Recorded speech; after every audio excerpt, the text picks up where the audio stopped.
네, 오늘은 조금 민감할 수 있는 신라젠 사태에 대해서 한번 생각을 해보겠습니다. 최근에 이제 신라젠 같은 경우에는 그 거래소 기업심사위원회라는 곳에서 이제 상장 폐지를 좀 결정을 하면서 이제는 그 코스닥 시장위원회 결정만 좀 남아있죠.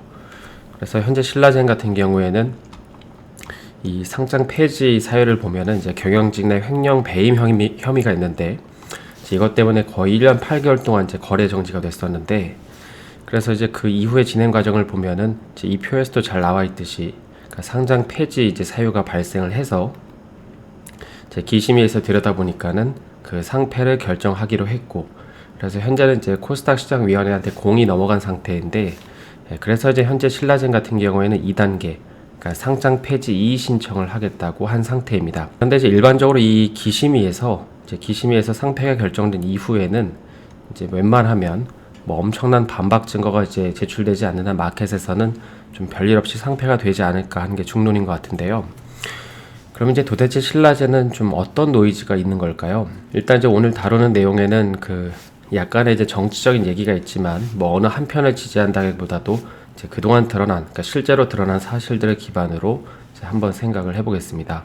일반적으로 이제 항암제는 그 크게 세 가지로 이제 3세대로 구분을 할 수 있는데 최근에는 이제 4세대, 그러니까 대사 항암제라고 해서 이제 4세대까지 나왔지만은 이 3세대 기준으로 좀 보면 먼저 이제 1세대 항암제는 이제 항암제라고 합니다. 그래서 이제 우리의 몸속에서 빨리 분열하는 세포를 이제 암세포와 정상세포, 그러니까 구별 없이 이제 공격하는 이제 항암제이죠. 보통 이제 이 1세대 항암제를 쓰면 이제 뭐 머리카락도 빠지고 뭐 정자도 없어져서 이제 불임이 되거나 뭐 구토를 하는 이제 이런 이제 현상 등이 이제 발생을 하는데 이건 앞서 설명했듯이 정상세포에도 데미지를 가하기 때문입니다. 다음으로는 이제 그 2세대 항암제는 표적 항암제라는 게 있는데요. 이제 이거는 그 말 그대로 특정한 암세포만 공격하는 항암제. 그러니까 예컨대 이제 뭐 백혈병을 치료하기 위한 항암제면 이제 백혈병을 일으키는 그 세포를 집중적으로 공격을 합니다. 근데 이제 단점으로는 그 맞춤형 항암제이다 보니까는 이제 개발이 덜 된 병에 대해서는 아직까지 약이 없고요. 그리고 이제 우리가 뭐 일반적으로 병원에 갈 때 항생제 처방을 많이 받는데 그러니까 그런 것처럼 이제 이 방식으로 자주 치료를 하게 되면 이제 내성이 생긴다는 그런 단점이 있습니다. 그러니까 소위 말해서 이제 약발이 안 된다는 거죠. 그리고 이제 다음으로는 그 3세대 항암제인 이 면역 항암제라는 게 있는데요. 여기 이제 그림만 보시면 약간 이해가 안 되실 수도 있는데 이거는 그 정상세포로 위장을 한 암세포의 위장을 벗겨서 우리의 몸의 면역 기능이 이제 암세포를 공격하게 만드는 걸 이 3세대 항암제, 그러니까 면역 항암제라고 합니다. 그러니까 쉽게 말해서 가면이나 이제 복면을 쓰고 도둑질을 하면 범인을 우리가 찾을 수 없지만은 이제 가면이나 복면을 벗기면 이제 그 범인의 얼굴 형태가 이제 인식이 되듯이 이 면역 항암제를 사용하면 이 암을 둘러싸고 있는 방어막을 벗겨내서 이제 우리의 몸의 면역계가 이걸 암세포라는 걸 인식을 하고 제거도 하는 것이죠. 특히 이제 암세포를 공격하는 주체가 이제 우리 몸의 면역 시스템을 이용해서 타겟을 하기 때문에 이제 지속적으로 항암 효과를 볼 수도 있고요. 그리고 이제 다양한 암을 치유하는데도 이제 큰 도움이 된다고 합니다. 그래서 이제 이 로직을 이용해서 그 미국의 뭐 데이비 컨이라는 과학자가 뭐 천연두의 백신인 이 우두 바이러스를 이용해서 3세대 항암제를 만드는 아이디어를 냈는데 이제 그게 바로 우리가 알고 있는 이제 팩사백입니다. 이 팩사백의 원리는 그림을 보시면 조금 더 이해하기가 쉬우실 것 같은데요. 이 우두 바이러스의 유전자를 편집을 해서 사람한테 감염을 시키면 이 변형된 우두 바이러스가 이제 암세포에 침투를 하게 됩니다. 이제 그런 다음에 이 우두 바이러스가 아까 살펴본 개념처럼 이제 암의 방어막, 그러니까 가면을 벗겨서 이제 면역세포가 이제 먹기 좋게 만드는 방식인 것이죠. 그래서 이제 이 로직을 개발한 이 컨 박사는 이게 이제 돈이 되겠다라는 걸 확신을 하고 이제 회사를 설립하게 되는데 이제 회사 이름을 이 천연두 백신을 만든 그 에드워드 제너의 이름을 딴 제네렉스라는 회사로 이제 그 회사를 설립을 하게 됩니다. 그리고 이제 이 소식은 그 바다 건너 한국의 동아대학교 치과 의사로 일하고 있는 이 황태호라는 이제 이분한테도 이제 들어가게 되는데요.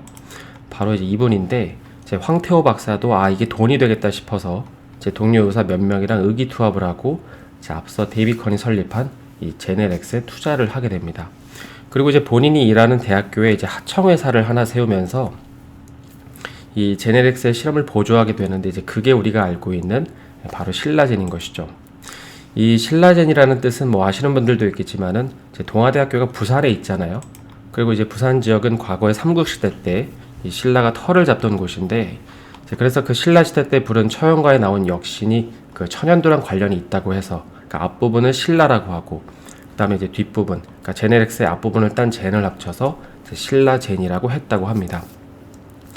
그런데 이제 사실 이때만 하더라도 뭐 신라젠은 말이 실험 보조였지 그냥 이렇게 지인들끼리 만든 조그마한 회사였다고 하죠. 그런데 이제 이런 신라젠이 몇 년 뒤에 이런 식으로 제네렉스를 인수를 하게 됩니다. 여기에는 이제 계약 세부 내용이 안 나와 있지만은 그 300억 원을 이제 선금으로 주고 이제 팩사백이 임상 3상을 통과를 하면 잔금으로 나머지를 주는 이제 그런 거래였는데, 그리고 이때 회사의 대표도 바뀌게 됩니다. 지금은 이제 우리가 매스컴에서 자주 보는 이 문흥상 대표가 대표로 이제 바뀌게 되는데요. 근데 사실 이 문흥상 대표도 이제 과거에는 그 치과 의사였다고 하죠. 그런데 이제 이 과정에서 그 시장은 한 가지 의구심을 갖게 됩니다. 바로 이 제네렉스에 지급한 선금 300억 원을 이제 어디에서 났냐는 것이죠. 그러니까 새로 취임한 대표는 그냥 서울에서 수십 년 동안 이제 치과 의사로 일한 분이었는데, 근데 이제 뭐 그 사람, 그 다음에 이 회사가 무슨 돈이 있어서 선금으로 300억 원이나 이제 줬냐는 것입니다. 그래서 이제 일단 여기까지 정리를 해보면, 이 3세대 항암제인 팩사백을 만든 박사는 이 제네렉스라는 회사를 만들었고, 그리고 이 팩사백의 가치를 알아본 신라젠은 처음에는 이제 보조 포지션이었지만 나중에는 이 회사를 이제 인수를 하면서 신라젠은 본격적으로 이 팩사백 실험을 진행을 하게 됩니다. 하지만 이제 제네렉스를 인수하는 그 과정에서 이 300억 원이라는 엄청난 선금이 이제 어디서 나왔느냐는 의문이 생기게 되는데, 그래서 이제 현재까지 드러난 정보를 보면 이제 그 저변에는 바로 이제 이 사람, 이철이라는 사람이 지원을 해준 게 아니냐는 의혹이 있는 상태입니다. 뭐 이철이라는 사람은 이제 현재 징역 12년형을 선고를 받고 이제 감옥에 있죠. 특히 이제 VIK, 그러니까 밸류 인베스트 코리아라는 회사를 만들고 이제 불법으로 그 투자금 700억 원을 모아서 신라젠에 투자도 하면서 대주주가 됩니다. 그래서 아마 시장에서는 이제 이 사람의 지원이 있었던 게 아니냐지 이런 얘기가 나오는 것 같은데, 근데 이제 이거는 뭐 검찰에 할 일이니까 이제 넘어가고요. 그리고 또 이제 이 과정에서 뭐 여러 정치인들의 이제 이름도 거론이 되죠. 그러니까 우리가 알만한 사람들의 이름들도 많이 언급이 되는데, 아무튼 이제 이렇게 불법으로 그 투자금을 모집한 이 인베스트 코리아는 이제 이러한 투자금으로 여러 가지 사업을 하게 되고, 이제 그 중에 하나는 신라젠의 최대 주주가 되고, 이제 그리고 여기에 더해서 신라젠 조합이라는 걸 만들어서 이제 개인 투자자들에게 신라젠 주식을 이제 사게 합니다. 그리고 이제 언론 홍보를 하는 거죠.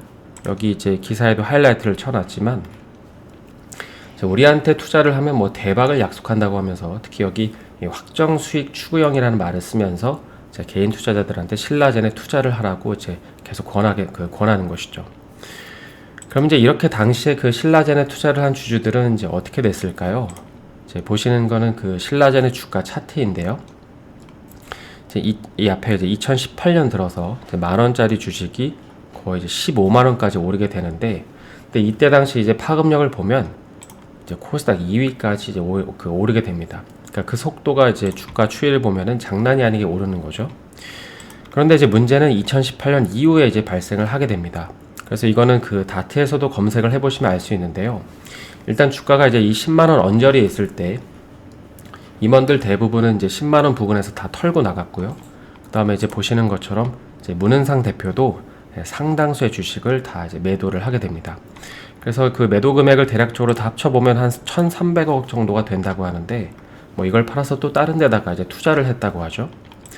물론 이제 시세 차익으로 번 돈으로 뭘 하는 거는 크게 문제가 되지 않지만은, 그런데 이제 지금 문제는 바로 이 기사에서처럼 제 경영진들은 이미 팩사백이 실패할 걸 알고 있었다는 것입니다. 그러니까 이미 경영진들은 이제 팩사백이 실패할 걸 알고 있었고, 그리고 또 이제 한쪽에서는 이제 투자 조합을 통해서 개인 투자자들에게 신라젠에 투자를 하도록 권하면서 이 팩사백의 기대감을 엄청나게 불어넣었고, 그래서 실제로 이제 고공행진, 그러니까 주가가 이제 이런 식으로 고공행진을 하니까 뭐 임원, 대표, 그리고 이제 나머지 관계인들이 모두 이제 고점에서 매도를 했는데, 그런데 이제 얼마 안 있어서 보시는 것처럼 바로 이 기사가 나오게 된 것이죠. 그럼 이제 지금 이 피해는 누가 입고 있을까요? 그 가장 최근에 나온 뉴스를 보니까 신라젠에 투자한 개인 투자자들의 금액을 이제 다 합쳐보면 무려 이제 2조 원이고, 그 다음에 이제 소액 주주 수만 이제 17만 명이나 된다고 합니다. 근데 이제 현재 그 신라제는 그 앞서 살펴본 이런 이슈들이 아니라 이제 그 대표가 페이퍼 컴퍼니를 통해서 부당이득을 취했다는 것 때문에 이제 상장 폐지를 좀 앞두고 있는데요. 그래서 이제 개선 기간이 부여된 시기에 뭐 경영진도 바꾸고 했지만 이제 그럼에도 현재 코스닥 위원회에서 보는 건 이제 그런 게 아니라 이제 기업의 영속성인 것 같습니다. 서두에서도 이제 설명을 했듯이 일단 이제 거래소에서 상패 결정이 난 게 코스닥 시장위원회에서 바뀐 사례가 없었는데 이제 비단 이런 사례를 떠나서 과연 이제 신라젠이라는 기업이 이 팩사백이라는 먹거리를 가지고 기업으로서 계속해서 영속할 수 있느냐, 그리고 이제 그 이후에 차세대 먹거리는 뭐가 있느냐를 봤을 때 만약에 신라젠이 현 시점에서 이 부분을 제대로 소명을 하지 못하거나 설득을 못하면 상패가 되지 않을까 싶습니다. 그래서 이제 오늘은 신라젠 사태에 대해서 한번 살펴봤는데요. 이제 주식이라는 게 뭐 누군가 고점에서 매도를 했으면 반대로 누군가는 이제 고점에서 그 물량을 그대로 매수를 한 사람이 있다는 건데, 그런데 이제 이런 상황에서 상패까지 당하게 된다면 이제 그 고통을 감내해야 하는 이 92%의 개인 투자자들에게는 너무 크지 않나 싶긴 합니다. 남은 하루 마감 잘 하시고요. 저는 내일 다시 인사드리겠습니다. 오늘 영상이 도움이 되셨다면 좋아요와 구독 부탁드립니다.